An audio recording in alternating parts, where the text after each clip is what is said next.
Olá, já estamos de volta para a segunda edição do nosso programa de análises e opiniões aqui no Mundial Telenotícias. O Brasil amanheceu hoje com uma escalada de tensão jurídica, política e internacional. A prisão preventiva do ex-assessor de Bolsonaro, Felipe Martins, decretada por Alexandre de Moraes após denúncia de um coronel da reserva da FAB, reacendeu o debate sobre medidas cautelares, proporcionalidade e perseguição política.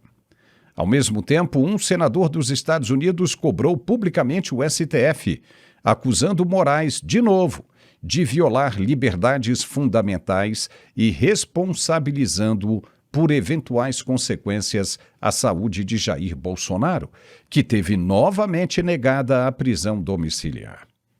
A oposição eleva o tom. Surgem acusações de ameaça à jornalista, pressão por CPMI e novos pedidos de impeachment contra o ministro.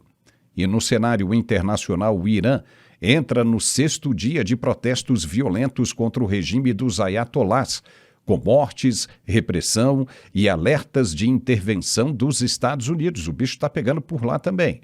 E na América do Sul, Nicolás Maduro tenta abrir um canal com Donald Trump, oferecendo cooperação antidrogas e o petróleo venezuelano, em meio a uma pressão militar e econômica sem precedentes.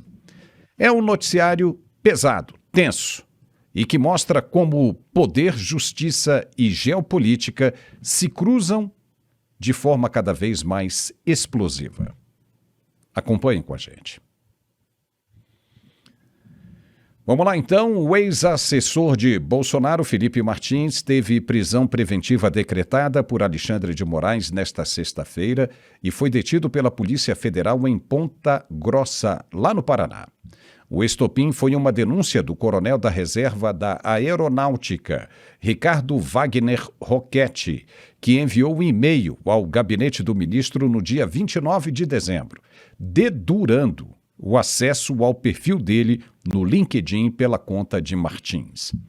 Na época, Felipe Martins cumpria prisão domiciliar com tornozeleira e proibição expressa de uso de redes sociais. Alexandre de Moraes cobrou esclarecimentos e a defesa admitiu que a conta foi acessada sim, mas por terceiro, para resgatar postagens antigas como prova, e negou o uso direto por Felipe Martins. O ministro considerou descumprimento da medida cautelar e decretou prisão preventiva nesta sexta-feira. Roquette, demitido do MEC no início do governo Bolsonaro por suspeitas de irregularidades e incompetência, critica o grupo desde então. O caso repercutiu. Apoiadores de Bolsonaro criticaram o coronel por ato de traição e a defesa de Martins classificou a prisão como desproporcional e política. Então, para a gente falar um pouco mais sobre isso, vamos conversar agora com o nosso especialista em geopolítica, Coronel Gerson Gomes. Seja muito bem-vindo, Gerson, e feliz ano novo para você. Como é que você vê essa situação aí de um colega seu, hein? Coronel dedurando o Felipe Martins e aí complicando de vez a vida do ex-assessor de Bolsonaro. Seja bem-vindo, Gerson. Bom, começamos 2026 com uma série de notícias e antes de entrar nesse assunto um pouco árido, eu desejo a toda a nossa audiência um 2026 de muita bênção, de muita resiliência, porque nós vamos precisar firmeza de propósitos e capacidade de estarmos na luta, porque esse ano de 2026 o mundo inteiro passa por grandes conflitos, transformações, mas em especial o Brasil. Nós precisamos reverter essa crise institucional na qual nós nos enfiamos. Mas vamos lá. Essa questão do Felipe Martins, ela guarda uma série de nuances e que nós precisamos entender. A primeira delas, e que eu não vou desbordar a questão do coronel da Força Aérea, é o fato que esse militar estava no início do governo Bolsonaro e foi mais um dos que foi envolvido nas intrigas palacianas que aconteceram e queimaram muita gente. Esse caso não é um caso isolado. Eu conheço alguns outros militares que estavam no governo no início e que foram, de certa maneira, ejetados ou afastados por uma série de articulações que aconteciam naquele período e saíram extremamente decepcionados e alguns se voltando, inclusive, contra o grupo que estava subsidiando, apoiando o governo Bolsonaro. Parte, inclusive, das questões da crise militar que nós vemos, com hoje o general Braga Neto preso, o general Paulo Sérgio preso, o general Heleno preso, o almirante Garnier, ex-comandante da Marinha, presos. Parte desse imbróglio, com vários militares ali sendo acusados de partícipes de uma trama golpista, num julgamento farsesco, parte disso, por incrível que pareça, faz parte ainda dessas intrigas palacianas, quando o presidente Bolsonaro troca o ministro da Defesa, retirando o general Fernando, e depois ele coloca o general Braga Neto. Com isso, ele é obrigado a trocar os comandantes de forças que eram mais modernos do que o general Braga Neto. Isso causa uma série de, vamos dizer assim, insatisfações ali no meio dos altos comandos. Depois ele tira o comandante do Exército, que era o Paulo Sérgio, coloca de ministro da Defesa e puxa o ministro da Defesa para ser o seu candidato a vice-presidente. Cada uma dessas ações teve repercussões e parte dessa insatisfação está nesse contexto, mas eu não vou parar por aí, não.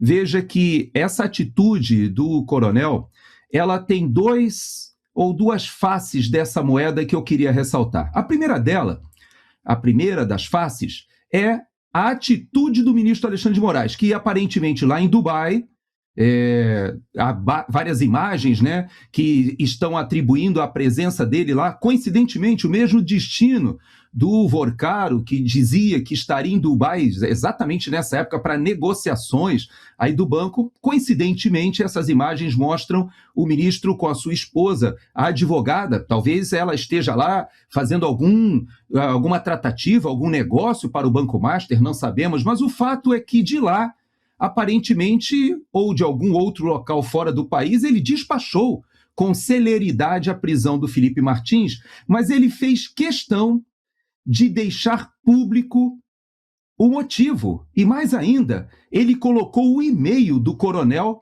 e esse coronel, de certa maneira, mostra ou evidencia algo que o próprio ministro Alexandre de Moraes está fazendo questão de pisar, de humilhar e, de certa forma, arranhar até a imagem institucional das Forças Armadas, porque ele faz questão de mostrar que havia ali militares no governo Bolsonaro brigando por cargos e saindo do cargo ao ponto de se transformar em um trânsfuga. E aí vai a minha contribuição à cultura da nossa audiência, Paulo.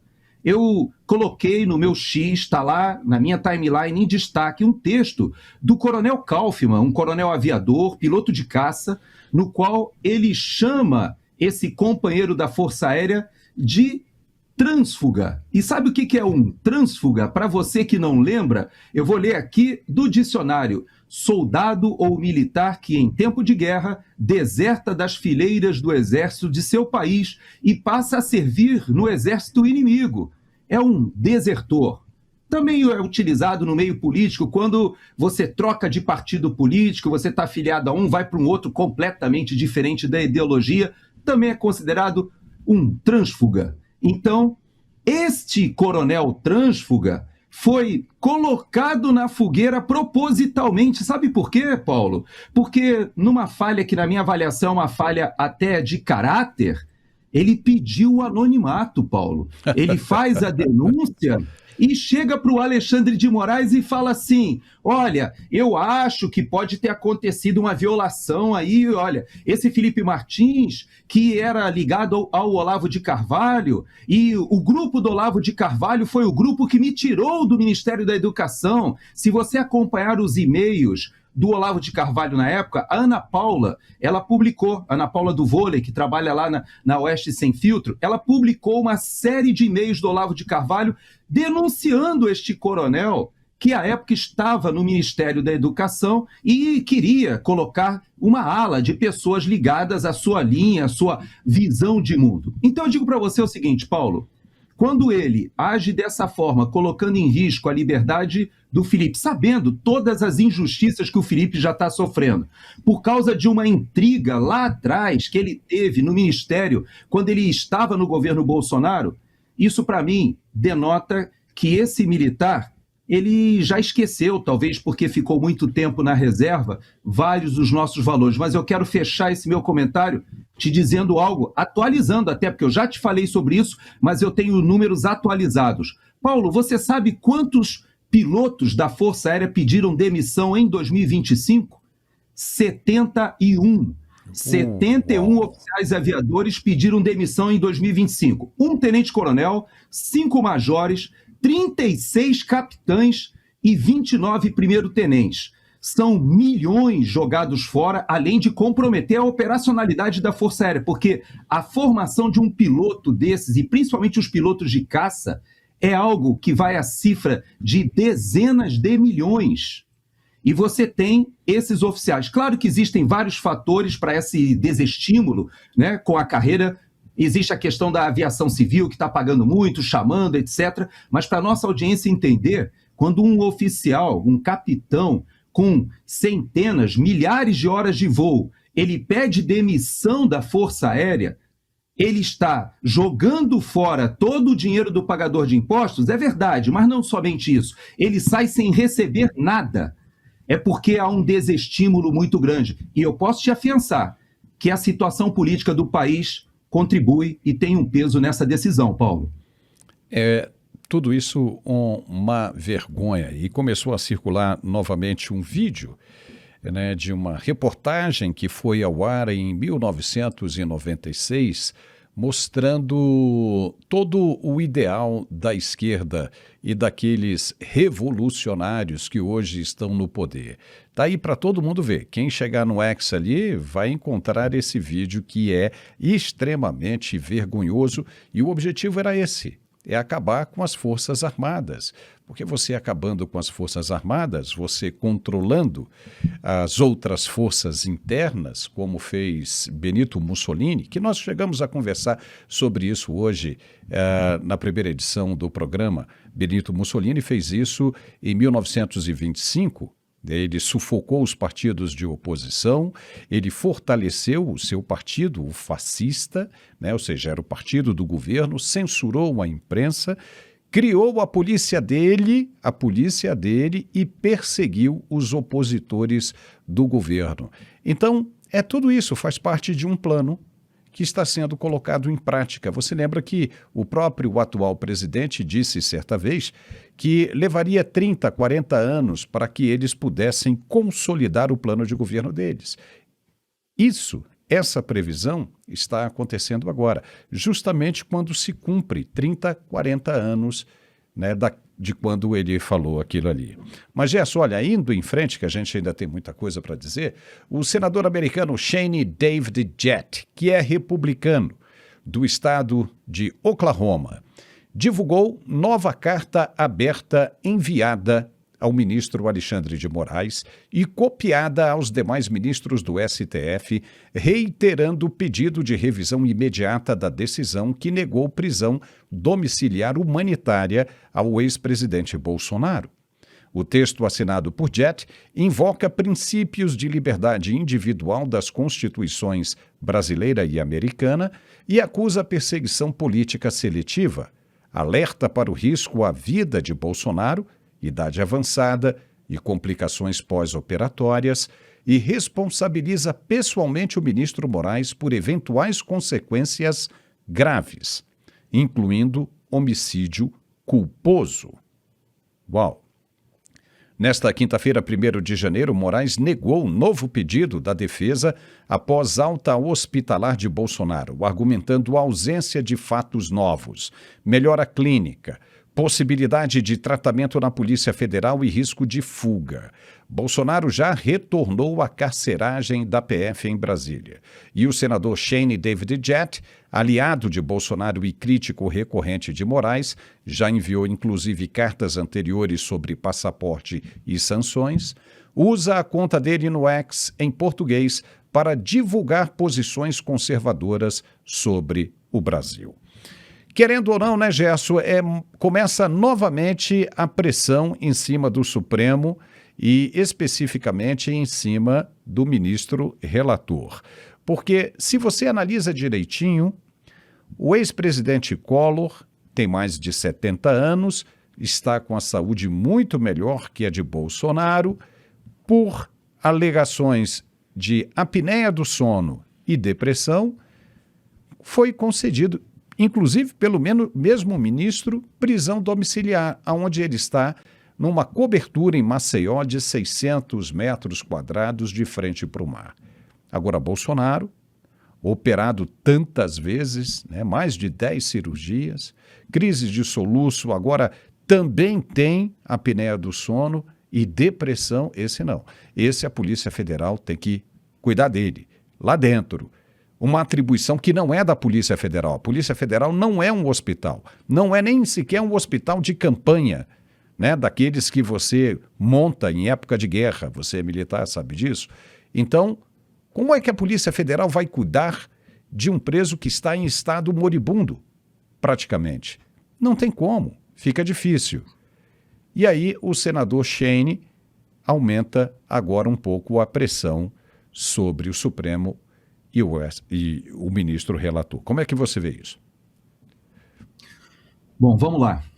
Primeiro aspecto, ligando até um pouco com o primeiro assunto da nossa pauta, eu, algumas semanas, fiz um apelo aqui e você sabe que muitos seguidores me mandaram mensagens pedindo que eu fizesse um corte daquele para publicar. No entanto, festividades, Natal, etc., final do ano, eu não fiz, então eu vou repetir o meu apelo aos comandantes de forças e ao ministro da Defesa.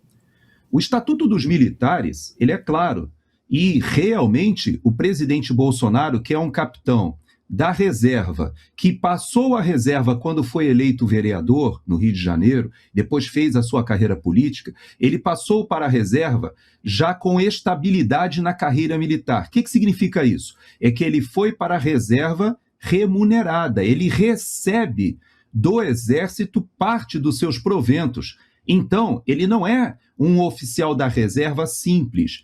Ele sim carrega as prerrogativas do Estatuto dos Militares, que diz que os militares que sejam condenados, eles devem ser presos em instalações militares. E aí eu deixo o pedido aos comandantes de força, ao ministro da Defesa, inclusive o ministro da Defesa que era amigo do presidente Bolsonaro, que vá ao presidente Lula e, junto com ele, faça a solicitação autorizada pelo presidente Lula ao ministro Alexandre de Moraes de fazer cumprir, porque, de fato, existe um artigo que o juiz tem a discricionariedade de decidir aonde o réu vai cumprir a pena. No entanto, nós temos o Hospital das Forças Armadas em Brasília.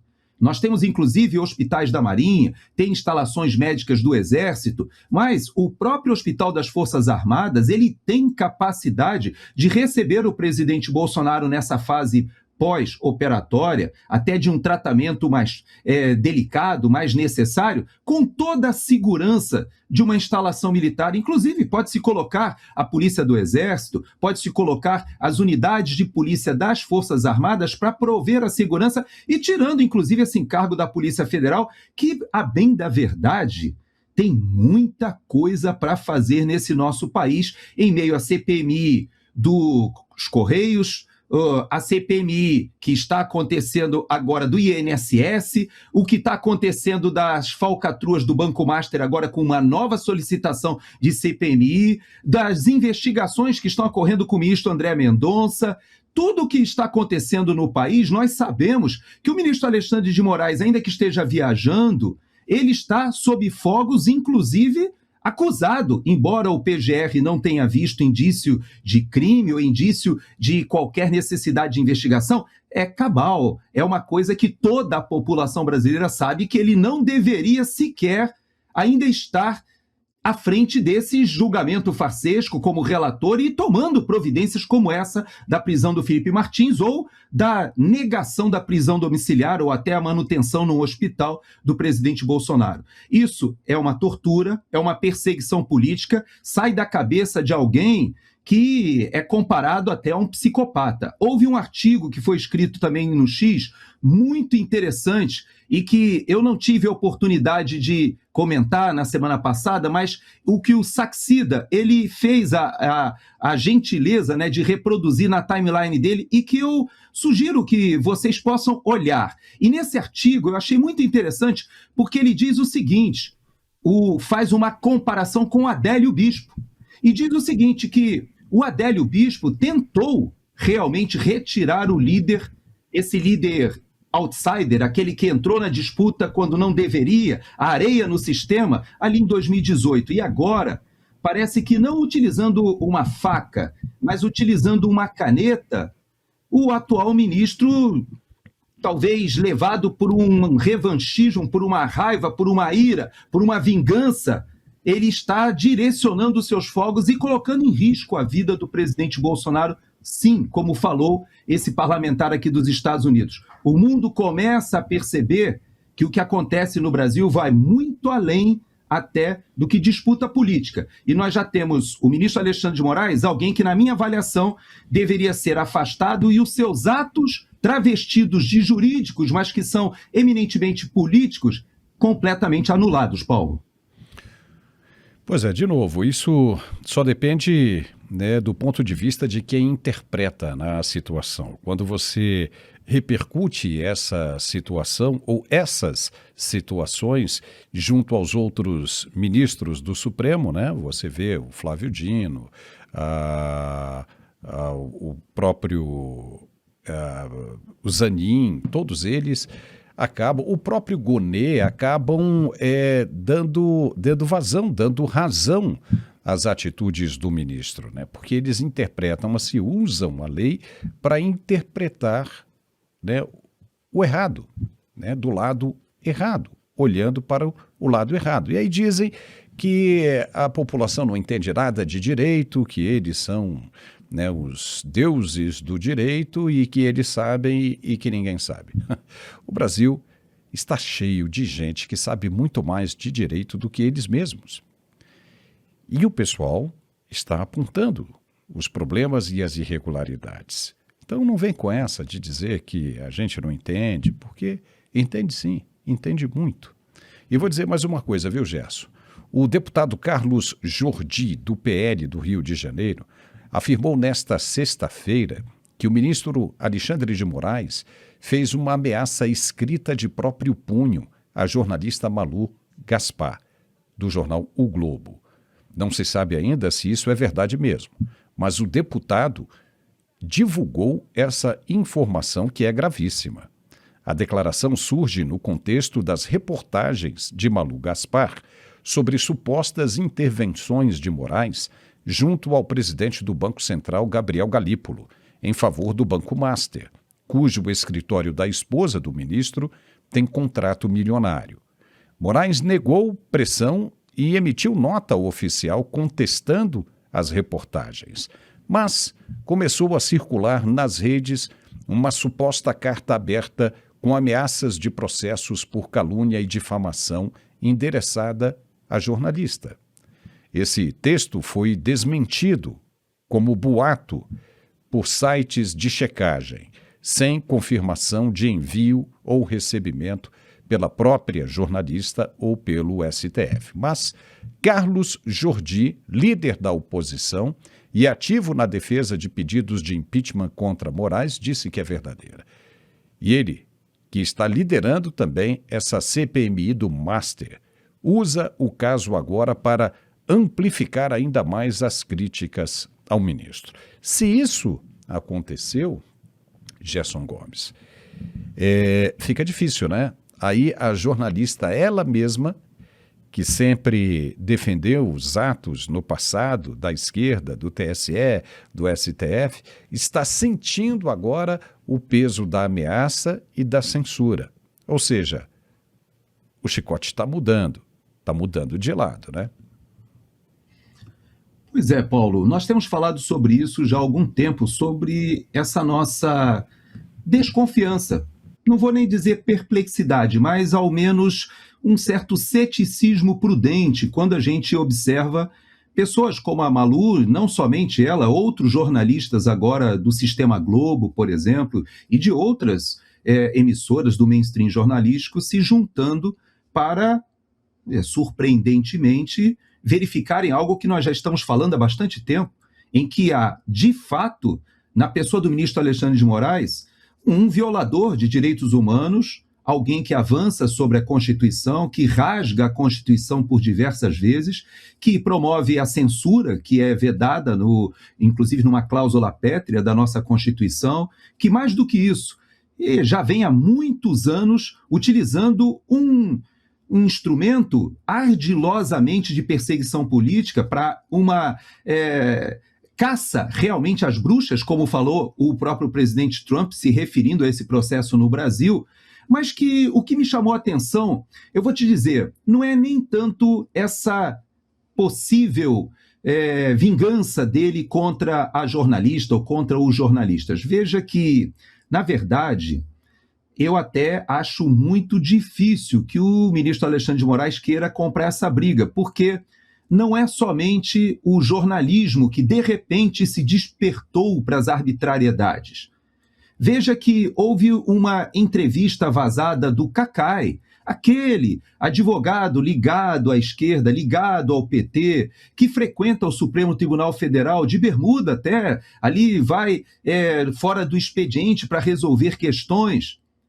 E ele fez uma declaração muito interessante, porque ele admite que foi o próprio ministro Toffoli que o convidou para ir ao STF para o anúncio daquele processo que dá início a toda essa bola de neve de inconstitucionalidade, que foi o tal do inquérito do fim do mundo, o inquérito das fake news. Quando ele atribui o ministro Alexandre de Moraes, ou ao ministro Alexandre de Moraes, a relatoria, ou seja, ele sem a escolha do juiz natural, que é feita teoricamente por sorteio, né? Espero que não seja um sorteio parecido como esse aí da Mega Sena da virada, mas um sorteio lá no STF. Diz o Cacai, olha só, que ele advertiu o Toffoli de que, olha, cuidado, porque isso aí você está ferindo, você atribuindo diretamente ao Alexandre de Moraes a relatoria. E olha o que o Cacai falou. Ele diz o seguinte: não, mas o Toffoli falou, nós estamos sob ameaça. Nós estamos sob ameaça e por isso eu tive que dar a relatoria ao Alexandre de Moraes. Nós quem, cara pálida? Quem que estava sob ameaça? E para o Cacai revelar isso, eu vou te dizer uma coisa, Paulo.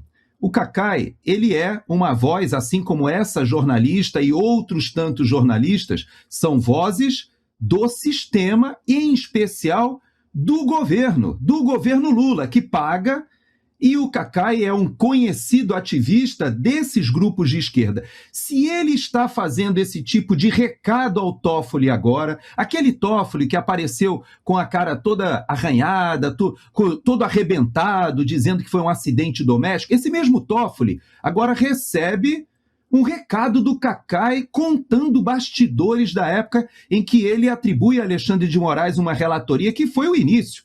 E lembre quem eram os ameaçados na época. Nós tínhamos pelo menos 2 ameaçados naquele período. O próprio Toffoli e o próprio ministro Gilmar Mendes. Por quê? Porque havia auditores da Receita que tinham chegado nas esposas do Toffoli e do ministro Gilmar Mendes, e até as investigações da Lava Jato também estavam começando a chegar ali nos ministros da Suprema Corte, e com isso houve uma reação do sistema. Então o ministro Alexandre de Moraes é o cão que é colocado ali como um cão de guarda do sistema, faz a reação, e ele inclusive afasta os auditores fiscais. E um desses auditores, inclusive, infelizmente, já faleceu e nem viu o final, o desenrolar daquilo, que descobriu algo que agora volta a ser falado pelo mainstream jornalístico, que as esposas dos ministros e os seus escritórios de advocacia fazem parte desse sistema mafioso de poder em Brasília. E sabe o que me chamou a atenção, Paulo? É que o Cacai, que integra essa estrutura, ele falou na entrevista essa que vazou o seguinte: olha, esses escritórios das esposas dos ministros estão agindo com muita violência, estão vindo com muita força. Então, Olha, algo me diz, Paulo, que a gente, já falamos sobre isso na semana passada, é necessário a gente entender que essa é uma briga de cachorros grandes. Na verdade, é o sistema financeiro que está brigando em disputa, um grupo liderado pelo presidente Michel Temer, que foi contratado pelo Banco Master para tentar destravar ali a compra do BRB. Mas nós temos também o Toffoli, que teoricamente é ligado ao governo, mas agora toma essa chamada do Cacai.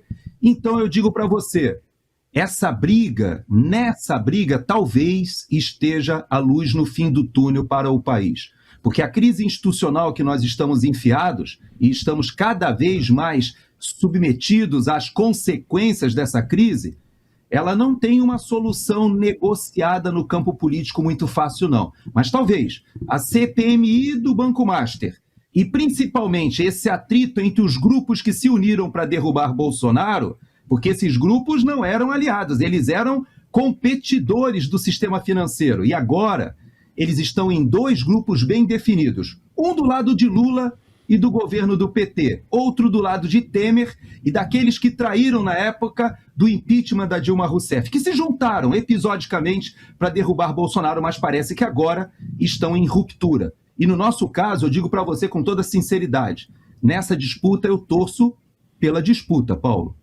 Olha, eu vou lhe dizer uma coisa, na verdade duas. Uma é que ninguém precisa mais do Cacai, né? Ninguém precisa mais. Hoje, agora, os ministros têm isso aí que está sendo revelado. Tem suas esposas, filhos, seja lá quem for, muito próximo.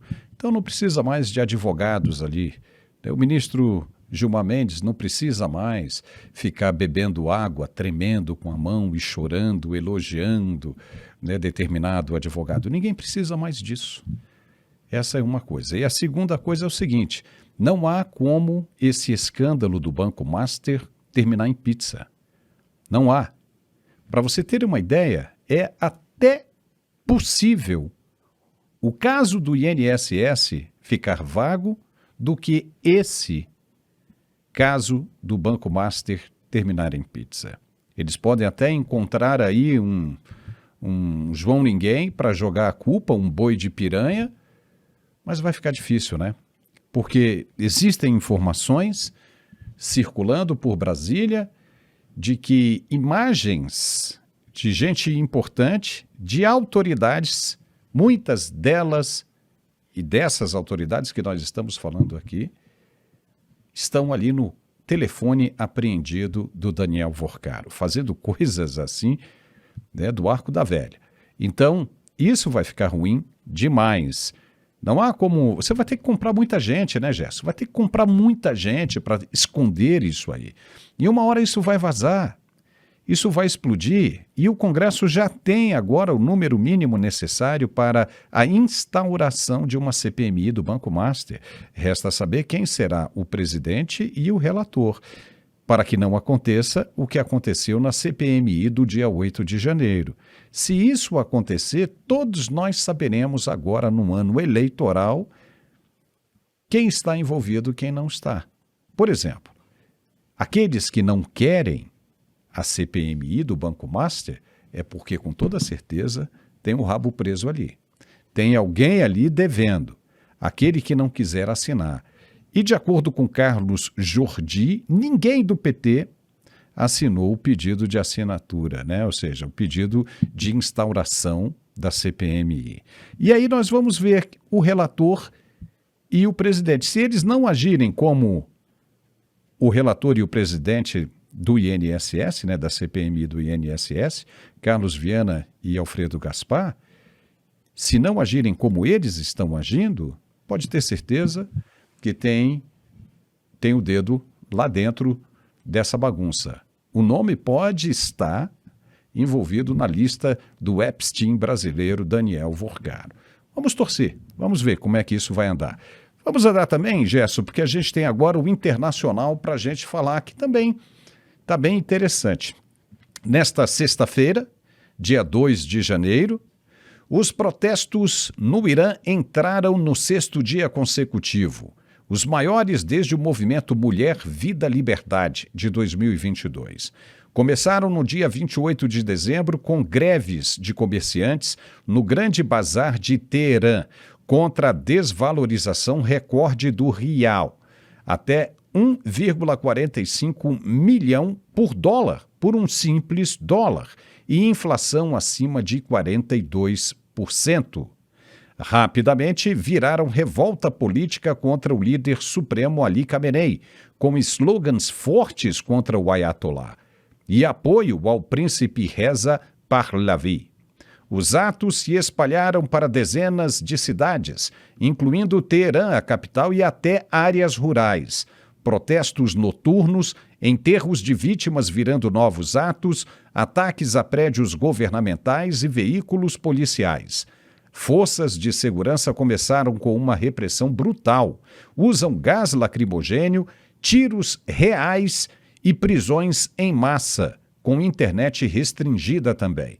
Pelo menos 6 ou 7 pessoas morreram. E isso já foi confirmado. Dezenas de feridos e centenas de detidos. O regime declarou férias forçadas em províncias para esvaziar ruas, mas os protestos persistem. O presidente Pezeshkian reconheceu demandas legítimas, mas sem controle sobre forças de segurança. Internacionalmente, Donald Trump ameaçou intervir de novo se o regime matar protestantes pacíficos. Os Estados Unidos virão ao resgate. Estamos prontos. Teherã acusa a interferência externa dos Estados Unidos e Israel, impulsionados por uma crise econômica profunda, sanções, má gestão, guerra com Israel em 2025. Os protestos revelam descontentamento generalizado entre jovens e integrantes de classes médias. Gerson, está chegando ao fim, né? Está chegando ao fim, pelo que nós vimos aí, desse regime dos ayatolás, né? Ninguém aguenta mais, né? Começou aí, né, com o bombardeio ali das usinas nucleares, né? É uma queda. Agora tem esse problema com a Venezuela, que daqui a pouco nós vamos falar, mas o Irã está chegando ao fim do seu reinado, do reinado dos ayatolás, não é? Pois é, e é importante a gente entender as conexões disso com o Brasil. Veja que esse tema lá da Ásia Central, ele acaba reverberando para o Brasil. E eu vou dizer por quê. Na verdade, o que nós temos hoje é uma mudança geopolítica no mundo inteiro que ocorre após a eleição do presidente Trump. Lá na Ásia Central, nós não podemos esquecer que aquele país que hoje é o arqui-inimigo de Israel e que agora foi alvo, inclusive, de um ataque cirúrgico, utilizando aviões e muita tecnologia para conseguir fazer um bombardeio com os B-2 em instalações nucleares que eram consideradas inexpugnáveis. E esse tipo de ataque que os Estados Unidos empreendeu, ele chamou de término da Guerra dos 12 Dias, fazendo uma alusão à Guerra dos 6 Dias, lá da década de 60. Mas por que eu faço esse contexto rápido? Porque, na verdade, o que a população hoje que foi para a rua e começa a se manifestar por causa de uma grande crise econômica é pedindo o retorno ao governo, ao sistema da década de 70, finalzinho da década de 70, início da década de 80. Porque naquela época havia um sistema monárquico, havia um Shah, né, que é um sistema monárquico parlamentarista, e nós tínhamos o Shah Reza Pahlavi. Esse líder monárquico, ele era muito próximo do Ocidente, havia petróleo jorrando e era uma sociedade muito próxima aos países ocidentais. Você via nas vestimentas das mulheres, era um país muito integrado, inclusive muito amigo de Israel. E veja que quando há a Revolução Islâmica e que, na época, o líder Khomeini, que era o Ayatollah à época, ou seja, o líder religioso que passa a governar por uma república islâmica e muito mais teocrática, porque, na verdade, o presidente não manda. Quem manda no país realmente é o líder supremo religioso. À época era o Khomeini, agora, atualmente, é o Ali Khamenei, mas, na verdade, esse sistema xiita, ele joga a sociedade inteira em uma opressão, numa revolução religiosa que transforma completamente a sociedade. Se você olhar aqui nos Estados Unidos, as comunidades iranianas aqui são chamadas de Persians, ou seja, de persas. Por quê? Porque os persas não são, por cultura, isso que se transformou o Irã.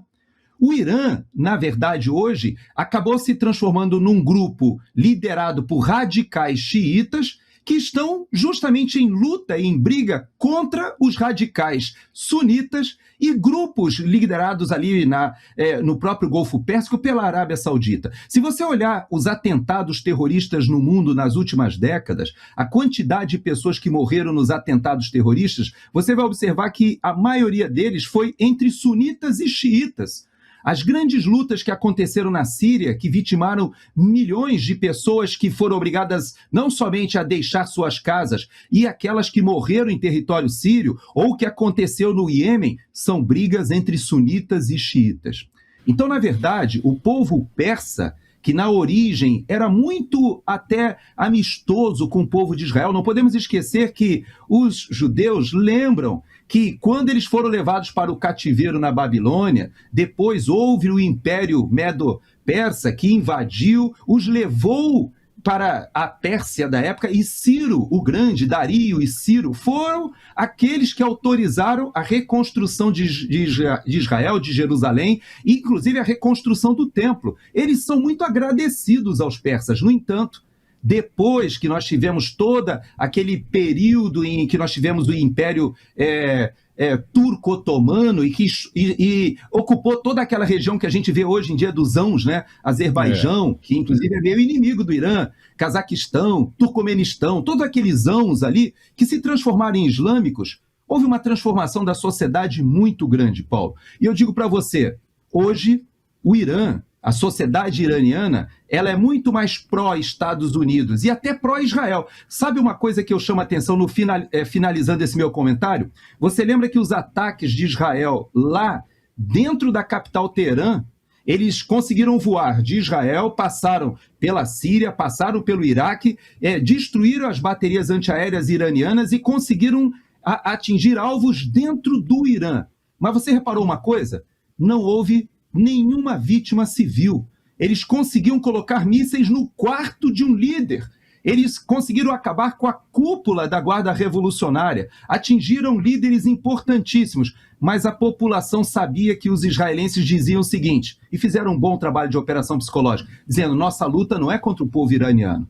A nossa luta é contra esse radicalismo que está à frente do Irã. E parece, Paulo, que os Estados Unidos agora começam a colher frutos dessa operação, que na verdade é uma operação política, econômica e militar, para afastar o Irã desse período anti-ocidental. Vamos ver. Isso tem reflexos para o Brasil? Claro que tem. Olha, e é bom o Brasil ficar atento, viu? Porque o povo está ocupando as ruas para protestar lá em Teherã, no país inteiro. E os Estados Unidos já disseram que vão ajudar. Fica de olho nisso aí. É verdade. E eu chamo a atenção também, já que você colocou essa questão, não podemos esquecer que grande parte do Hezbollah que fugiu do Líbano foi parar na América do Sul. Eu já falei aqui no nosso Mundial Telenotícias. O embaixador do Irã, ele foi a Cruzeiro do Sul, no Acre, fazer uma visita. Por que será?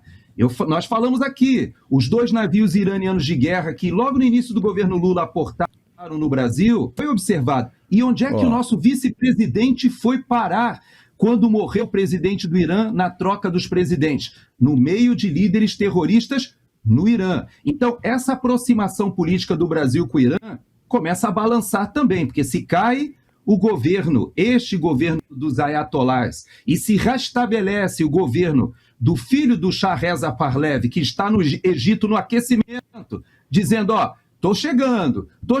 Se isso acontece, toda essa articulação do governo Lula com o Irã cai por terra também, Paulo, e isso tem consequências. E olha, e tem mais, né? Veja, os Estados Unidos estão entrando na Venezuela depois das manifestações de rua pesadas. Começaram a falar bastante no Brasil depois das manifestações, mas aí você tem o Silas Malafaia, né, detonando porque estavam usando bandeiras americanas naquelas manifestações ali, em São Paulo. Aí você viu o que aconteceu lá na Nigéria, manifestação na rua por causa da caça aos cristãos. Os Estados Unidos intervieram lá, foram lá e botaram para quebrar. Agora, em Teherã, né, a população na rua, os Estados Unidos querem ajudar. Eles ajudam quando o pedido é feito pelo povo. Pelo povo. Se o povo não pede, se o povo não sai às ruas, acabou, né? Não vão fazer nada. Que isso sirva de exemplo. Mas, Gerson, também nesta sexta-feira, 2 de janeiro, Nicolás Maduro, vamos falar da Venezuela, né? Tocamos por alto no nome dele, declarou abertura total para as negociações sérias com Donald Trump, oferecendo inclusive acordo no combate ao narcotráfico e acesso de empresas americanas ao petróleo venezuelano. Ele está abrindo tudo. Em entrevista na TV estatal, Maduro disse estar pronto para diálogo onde e quando quiserem, incluindo temas como drogas, petróleo e migração, mas evitou comentar ataque da CIA à instalação portuária no final de dezembro. Veja agora o que Maduro disse. Empezar a conversar en serio, con datos en la mano, y el gobierno de Estados Unidos lo sabe, porque se lo hemos dicho a muchos de sus voceros, que si quieren conversar seriamente de un acuerdo de combate contra el narcotráfico, estamos listos. Que si quieren petróleo de Venezuela, está lista Venezuela para inversiones estadounidenses como con Chevron, cuando quieran, donde quieran y como quieran. Pois é, o gesto de Maduro vem após escalada de pressão dos Estados Unidos, bloqueio de petroleiros sancionados, apreensão de navios com carga venezuelana, ataques a embarcações suspeitas de tráfico, mais de 100 mortos, e acusações de que Maduro lidera a organização narcoterrorista. Donald Trump já rejeitou ofertas anteriores de Maduro, como acesso total a recursos naturais em outubro de 2025, e mantém campanha militar e econômica para forçar saída do poder, sem excluir intervenção terrestre. Maduro acusa os Estados Unidos de mirarem o petróleo, ouro e minerais raros, chamando ações de pirataria e agressão ilegal. Situação continua tensa, com presença militar americana massiva no Caribe e detenções de americanos na Venezuela, aumentando mais ainda o clima para servir, segundo Maduro, como possível moeda de troca. Gerson Gomes, não sei, né? Está demorando muito esse negócio. Será que Maduro vai conseguir vencer Donald Trump? O que você acha? Não sei. Eu digo para você que o timing do presidente Trump, ele está diretamente ligado não somente à Venezuela, mas muito à Colômbia. O Exército de Libertação Nacional, de onde vem o Gustavo Petro, ele é atualmente o grande responsável pela droga que é produzida na Colômbia, alguma parte inclusive vai do Peru para a Colômbia e entra na Venezuela, e o cartel dos sóis, ele tem uma conexão muito grande com o Exército de Libertação Nacional, que durante algum tempo ele foi combatido na Colômbia, até por forças americanas, e fugiu para a Venezuela ou utilizou a Venezuela como sua retaguarda logística. Atualmente não, atualmente eles têm apoio do Gustavo Petro e apoio do Nicolás Maduro. E quando a gente olha esse cartel, foi exatamente instalações desse cartel que foram atacadas pela CIA. O que é muito interessante é que na Venezuela, quem acompanha a Venezuela dos últimos anos sabe que o Nicolás Maduro, o Chávez já fazia isso, mas o Nicolás Maduro é campeão. Tudo que acontece na Venezuela ele diz que é a CIA. Então, se você tem um apagão elétrico, ele diz, foi a CIA. Se você tem um problema na área econômica, um desabastecimento em algum setor, ele diz, isso é a CIA. Se você tem um protesto que acontece, a oposição se organiza, ele diz, isso é coisa da CIA. Mas agora, quando o próprio presidente Trump assume que a CIA fez uma operação já em território venezuelano, atingindo instalações de preparo e exportação da cocaína que vem do Exército de Libertação Nacional em conexão da Colômbia para a Venezuela, ele não comenta, não fala que foi a CIA, não diz nada. Então, algo me diz que essa negociação que ele está propondo, ela acontece em termos muito similares ao que aconteceu com Lula.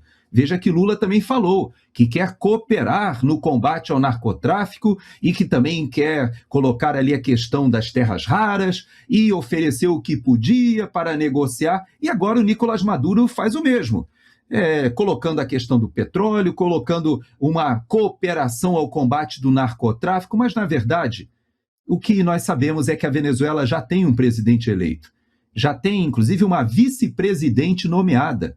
Ou seja, a que ganhou o Prêmio Nobel da Paz, ela já se encontra no aquecimento, assim como está acontecendo com o filho do Shah, Reza Pahlavi, que é o herdeiro e que está no aquecimento ali no Egito, querendo voar para o Irã. Da mesma forma, nós temos Edmundo Gonzalez e Maria Corina Machado prontos, já com gabinete montado, com estrutura, com conexões, com o planejamento de como se dará essa transição. E digo mais, parte das Forças Armadas da Venezuela também já estão nessa vibe da mudança, da transição. Então, vai acontecer, Paulo, talvez não na velocidade que a gente, ou talvez o próprio povo venezuelano gostaria, porque há preocupação do governo americano com o day after. Nós não podemos esquecer que lá existe Diosdado Cabello, lá existe Padrino, que são militares que estão à frente de uma estrutura extremamente corrompida e com muita presença dos cubanos, da contra-inteligência, da inteligência cubana. Para que esses saiam pacificamente, muita negociação, muito dinheiro talvez tenha que rolar. Eu digo para você, Maduro sai por dinheiro. Mas eu tenho dúvida se o Diosdado Cabello sairia. Então, talvez tenha que ser feita uma operação combinada de ação contra esses líderes militares que não querem largar o osso e talvez uma negociação com Nicolás Maduro dando uma rota de furo. Eu digo para você que você sabe que um país que foi citado pelo Nicolás Maduro e por pessoas ali nessa rota de fuga, por incrível que pareça, foi lá o mesmo país que está o Alexandre de Moraes, sabe? Por incrível que pareça. Ali, aquela região ali, do Catar, dos Emirados Árabes, eles já se prontificaram a tentar ajudar essa saída ali em direção depois ao Irã, depois à Rússia. Mas só que o Irã meio mal das pernas agora, a Rússia lá na guerra da Ucrânia, eu estou achando que o Maduro está ficando sem parceiros, porque a China não vai entrar nesse imbróglio, eu te garanto. Ela pode até fazer barulho, mas eles não são bobos. Olha, não sei nem se a gente devia falar isso aqui, mas eu vou tocar aqui porque chegou duas coisinhas para a gente encerrar. Estão dizendo aqui que o ministro foi para Dubai com a esposa para sentir a opinião dela se dá para viver lá, entendeu? Isso é o que estão dizendo aí. Foram lá sondar a cidade para ver se dá para viver de boa ali. Não sabemos. Agora tem uma outra coisa aqui que está chamando... Maduro também, ela também está querendo saber se dá para viver lá. Talvez eles possam trocar figurinhas aí. Pois é. Aí primeiro vai ver, né? O clima, se está quente, né? Com o dinheiro que a gente tem aqui, vamos ver como é que fica, né? Se os meninos conseguem trabalhar e tal. Estão sondando a vida, né? Beleza, tomara que dê. Tomara que dê para todo mundo viver lá maravilhosamente bem, né? Agora, olha só a pressão que estão fazendo, só para a gente encerrar, vamos voltar aqui ao caso Banco Master, porque é uma coisa aqui realmente complicada, a informação que chega para a gente. O TCU, Tribunal de Contas da União, vai fazer inspeção no Banco Central. Olha só a pressão, viu, Gerson? Olha a pressão. Em decorrência da liquidação do Banco Master. E o relatório vai seguir para o ministro Jonathan de Jesus. Ou seja, já estão começando a pressionar o Banco Central. Tá vendo como é que são as coisas? Daqui a pouco vão inventar uma história. Não, o Banco Central, né, não quis fazer isso, não. Foi um erro. Foi um erro de cálculo aqui. Imagine se isso acontece. Gerson, se isso acontece, se esse caso vira pizza, é a materialização, a oficialização da ditadura autoritária igual à da Itália de 1925. Igual. Quando Benito Mussolini assumiu oficialmente, ele fez isso aí. Se esse caso acabar impune do Banco Master, aí pronto, né, cara? Os caras fazem o que quiserem. Fazem o que quiserem da vida, porque todo o resto que está abaixo deles é tudo banana. Já suas considerações finais. Eu digo que essa briga de cachorro-grandes é uma briga que tem o estamento político por trás, e a gente não pode esquecer disso. Nós estamos agora já em ano eleitoral, nós tivemos uma movimentação do presidente Bolsonaro que, quando coloca o Flávio Bolsonaro e não adere à saída que estava sendo apresentada por esse grupo, por incrível que pareça, o mesmo grupo do Michel Temer, do Alexandre de Moraes, do Gilmar Mendes, do Alckmin, grupos poderosos que estão por trás da Faria Lima, de vários grupos financeiros que dizem que seria muito interessante que o Brasil tivesse uma alternativa ao Lula. Veja que já há veículos do mainstream jornalístico aqui dos Estados Unidos dizendo que Lula está muito velho e que ele fará como Biden. Na reta final ele vai tirar o time e não vai concorrer à eleição em 2026.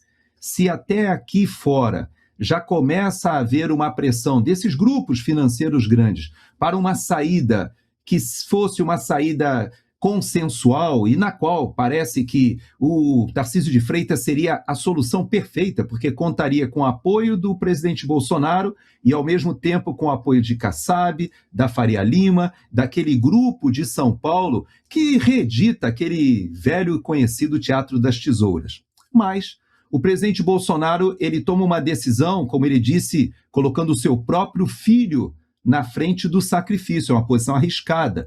Mas com isso, ele retirou o desfez. Veja que o próprio Caiado já dá notícias de que não vai mais concorrer, vai concorrer ao Senado. Agora o Tarcísio já fala da reeleição em São Paulo e vai desfazendo essa estratégia. E com isso, nós temos uma nova decisão a ser tomada entre esses dois grupos.